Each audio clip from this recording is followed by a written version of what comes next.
আসসালামু আলাইকুম। বর্তমানে হাম কিন্তু প্যান্ডেমিক আকার ধারণ করেছে।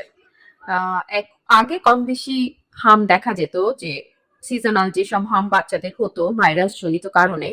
কিন্তু নরমালি এখন যেটা হচ্ছে সেটা কিন্তু আসলেই দুশ্চিন্তার বিষয় এবং এটা কিন্তু মহামারী আকার ধারণ করেছে।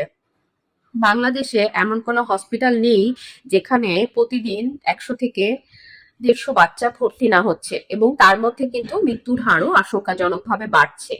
এখন আমি একজন ক্লিনিক্যাল ডায়েটিশিয়ান হিসাবে আমার মনে হয়েছে যে কিছু কিছু জায়গায় আমাদের একটু খেয়াল রাখা দরকার। যেমন বাচ্চাদের যখন হাম হচ্ছে তখন কিন্তু কিছুটা নিউমোনিয়ার দিকেও চলে যাচ্ছে। সেক্ষেত্রে আমার যেটা মনে হচ্ছে যে বাচ্চা হামের সাথে নিউমোনিয়া হচ্ছে, এটা কিন্তু বাচ্চার একেবারেই রোগ প্রতিরোধ ক্ষমতা যখন ধীরে ধীরে কমে যাচ্ছে এবং অল্পতেই যে কোনো ফরেন পার্টিকেলস থেকে যখন আক্রান্ত হচ্ছে তখনই কিন্তু এটা আস্তে আস্তে নিউমোনিয়া, হাম এবং আস্তে আস্তে আরো বেশি কমপ্লিকেটেড কিছু দিকে যাচ্ছে। দ্যাটস ওয়াই বাচ্চার মৃত্যুর হার কিন্তু আশঙ্কাজনকভাবে বেড়ে যাচ্ছে।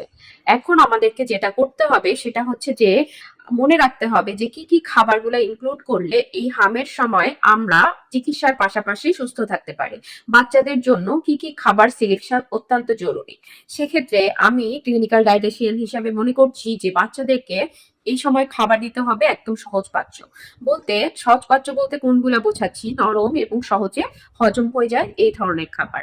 এবং আমরা কি কি অপশন বেছে নিতে পারি, যেমন যদি প্রোটিন এনশিওর করতে চাই সেক্ষেত্রে ডিম কিংবা চিকেন দিয়ে আমরা কিন্তু পাতলা করে স্যুপ বানিয়ে দিতে পারি। বাচ্চা অল্প খেলেও কিন্তু প্রোটিন কিন্তু অনেক বেশি পেলো। কিংবা বিভিন্ন রকম সিজনাল যেসব সবজি আছে, শাক আছে, ওগুলা দিয়ে কিন্তু আমরা সবজি স্যুপ করে দিতে পারি।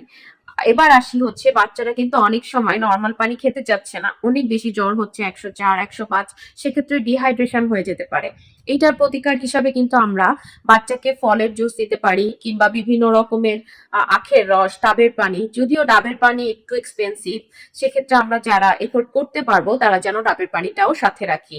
আরেকটা আমরা করতে পারি সেক্ষেত্রে লেবুর জুস কিংবা আনার, ওয়াটারমেলন এখন যাচ্ছে, তরমুজের জুস, এগুলা কিন্তু বাচ্চাকে ১-২ বার একটু পর পর খাওয়াতে পারি। তাহলে হবে কি, বাচ্চার পানি শূন্যতাটা হবে না।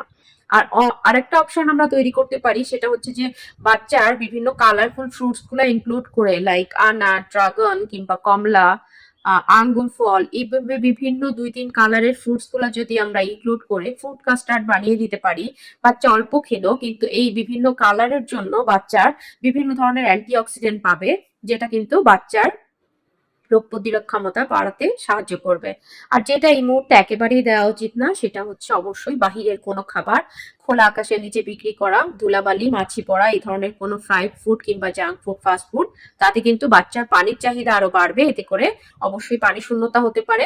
আর আরেকটা যেটা মাথায় রাখতে হবে, হজমে বিভিন্ন গন্ডগোল দিতে পারে, তাতে করে কিন্তু ডিসেন্ট্রি কিংবা পেটের বিভিন্ন ধরনের সমস্যা হতে পারে। আশা করছি এই প্রবলেমগুলা আমরা যদি মাথায় রাখি কিংবা এই খাবারগুলা বাচ্চাকে দিতে থাকি, ইনশাল্লাহ বাচ্চা সহজেই সুস্থতা অর্জন করবে। আজকে তাহলে এই পর্যন্তই। সবাই ভালো থাকেন, সুস্থ থাকেন। আসসালামু আলাইকুম।